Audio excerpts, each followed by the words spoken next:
Hello, I'm Dr. Julie Beischel, Director of Research at the Windbridge Research Center. At the center, we study dying, death, and what comes next. At this time, this primarily involves research with mediums.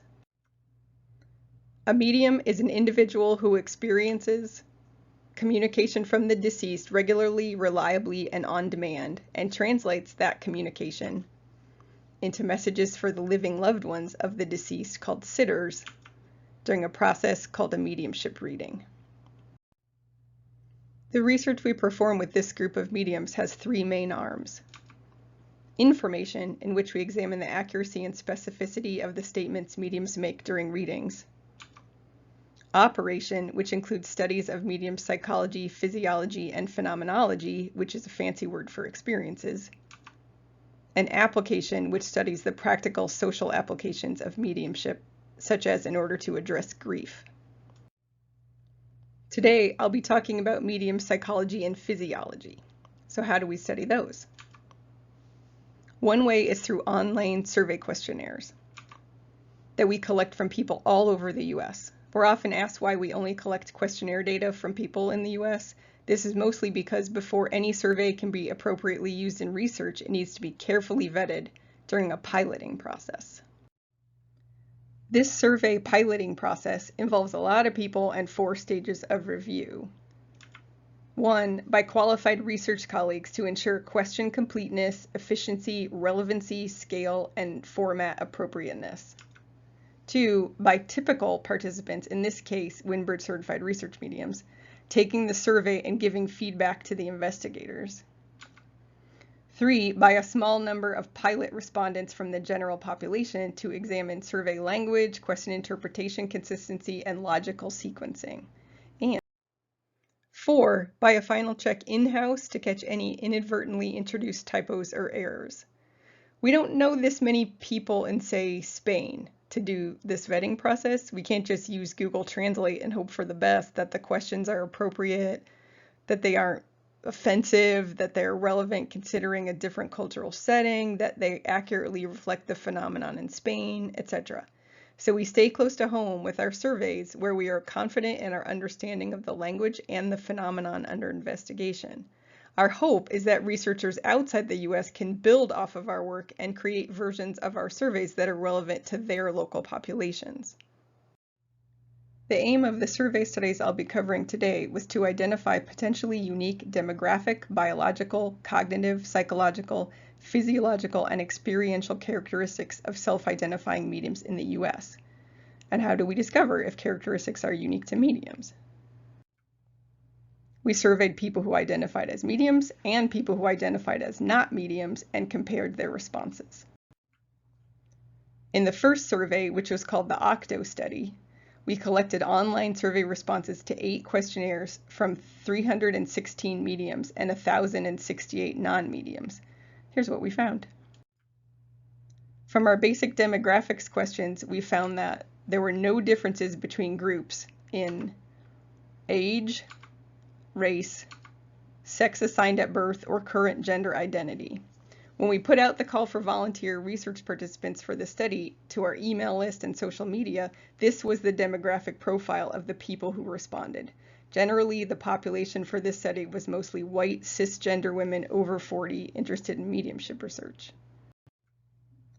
There were also no differences between the medium and non-medium groups for reported income or for education, where similar proportions of each group reported having received high school, associate, bachelor's, master's, professional, or doctoral degrees. Because there were no differences in demographics between the 2 groups, any differences we see in any of the other survey data are most likely not the result of differences in age, race, gender, income, or education between groups. Let's look at what those other questionnaires uncovered. In the biology category, there were no significant differences between mediums and non-mediums regarding if they were born as a twin or other multiple birth, or where they were in the birth order of their families. So we saw the same proportion of people who are twins, the oldest child, etc. for mediums and non-mediums. No differences. There was, however, a significant difference in the number of people who reported being not right-handed, that is, being left-handed or mixed. significantly more mediums reported being not right-handed than did non-mediums. More mediums than non-mediums also reported being gay or lesbian.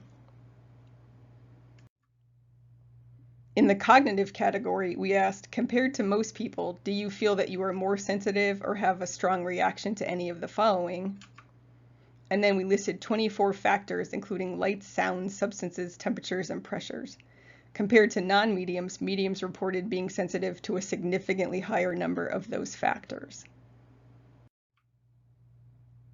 When we asked, do any of the following statements apply to you? Check all that apply. Significantly more mediums chose the following statements. Computers, TVs, phones, and or other devices or electronics often malfunction when I am around. 44% of mediums compared to 13% of non-mediums.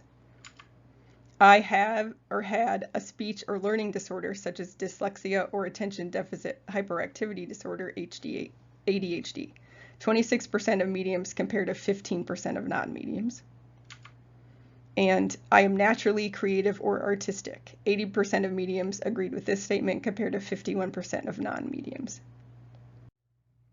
To assess psychology, we used a questionnaire that assessed the standard Big Five personality characteristics.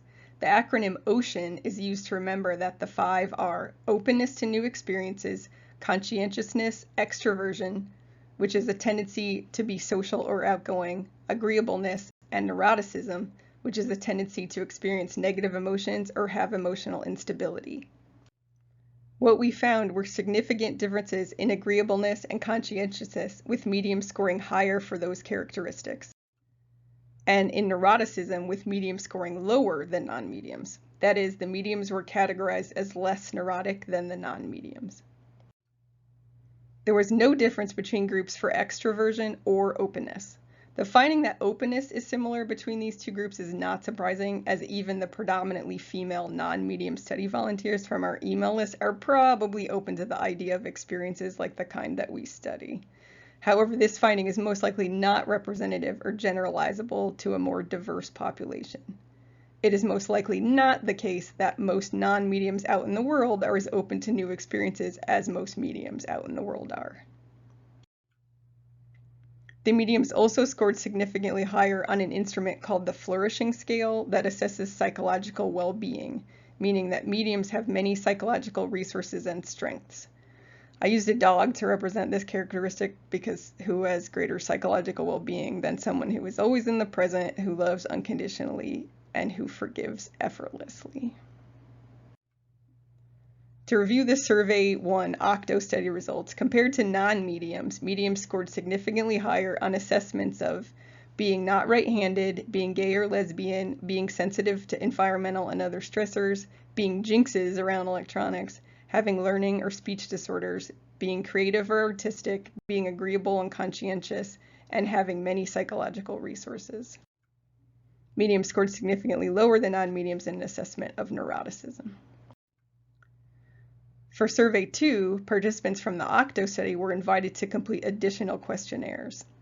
These study names aren't important. I included them for people who might recognize that they participated in these studies. The participants in the second set of surveys were 133 mediums, including 14 Windbridge certified research mediums and 119 self-identified mediums, who completed many questionnaires about their mediumship and other factors over several days during what we called the SAM study, and 234 non-mediums who completed a single questionnaire that included the SAM's items that weren't related to mediumship for comparison during what was called the Cinco study. Because these were subsets of the participants from the first study, we found also here no demographic differences between the groups. To assess the psychological characteristic called fantasy proneness, participants completed the Creative Experiences questionnaire, which measures the respondents' mental involvement in fantasy and daydreaming. The results were that mediums scored significantly higher than non-mediums on this measure of fantasy proneness. To examine physiology, we asked the mediums and non-mediums about their medical histories. Significantly more mediums reported having been diagnosed with at least one autoimmune disease.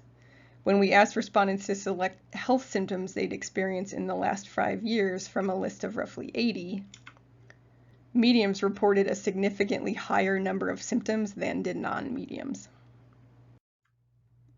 In the mainstream health literature, it's been well established that adverse childhood experiences, or ACEs, are related to adult health problems.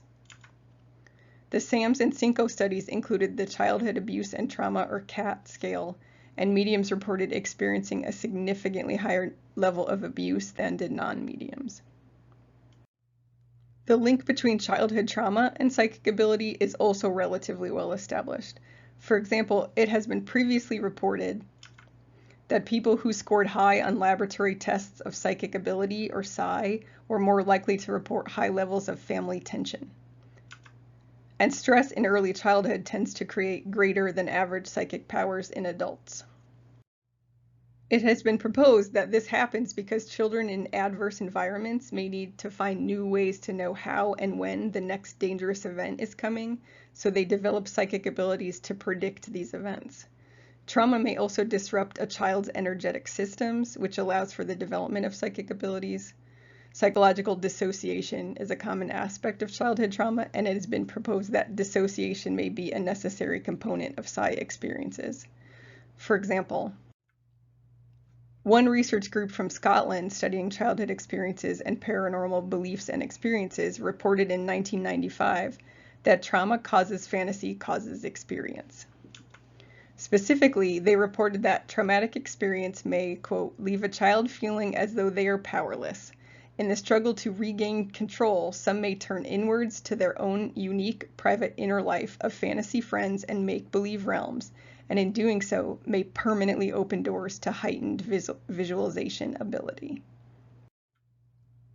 So we're seeing all these relationships. Mediums have a high disease prevalence, and mediums report significant adverse childhood experiences, which have been shown to be related to adult disease prevalence.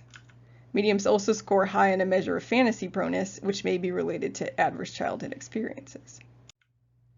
Our position from the survey data we collected and our other physiological research is that it is not that mediumship causes disease, but that adverse childhood experiences may result in both mediumship and disease. To recap those findings from the second surveys, the mediums reported significantly higher levels of fantasy proneness, physical health issues, and adverse childhood experiences, which may all be related.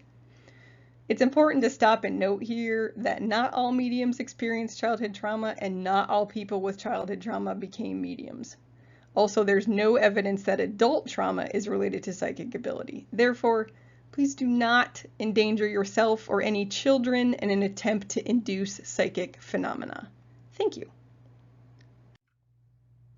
Overall, these two survey studies comparing mediums and non-mediums with the same demographic profile demonstrated several unique biological, cognitive, psychological, physiological, and experiential characteristics.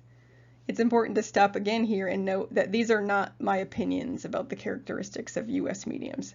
These differences were statistically demonstrated by comparing the survey data averages. The findings are accurate, again, on average, for the several hundred American mediums who completed the surveys. As with any averaged collection of data, there are people at the higher and lower ends of these scales. Everyone's experiences and characteristics are valid for them. In conclusion, although all people and all experiences are different, these findings will hopefully serve to further normalize the phenomenon of mediumship, because the data demonstrated no demographic differences between people who identify as mediums and people who don't identify as mediums with regard to age, race, gender, education, or income. That is, mediums and non-mediums had similar demographic profiles. Additionally, while mediums may share some characteristics that can negatively impact psychological and physical health, such as a history of trauma and sensitivities to environmental and other stressors, there are also common characteristics traditionally considered valuable or desirable, like healthy psychological well-being and a personality type that includes low neuroticism and high agreeableness and conscientiousness. Finally, the findings from these surveys will hopefully bring comfort to mediums in the knowledge that they are not alone in their special characteristics or in their challenges. Our main goal at the center is always to alleviate suffering, and hopefully these findings can contribute to that aim. Thank you for your interest and your attention. To learn more about the Windbridge Research Center, please visit us online at windbridge.org. While you're there, please join our email list so we can let you know when new materials like videos like this post. And to support the twofold mission of the Windbridge Research Center, performing rigorous scientific research and providing free educational materials like this video to the public, you can make a donation online at windbridge.org/donate. Thank you so much.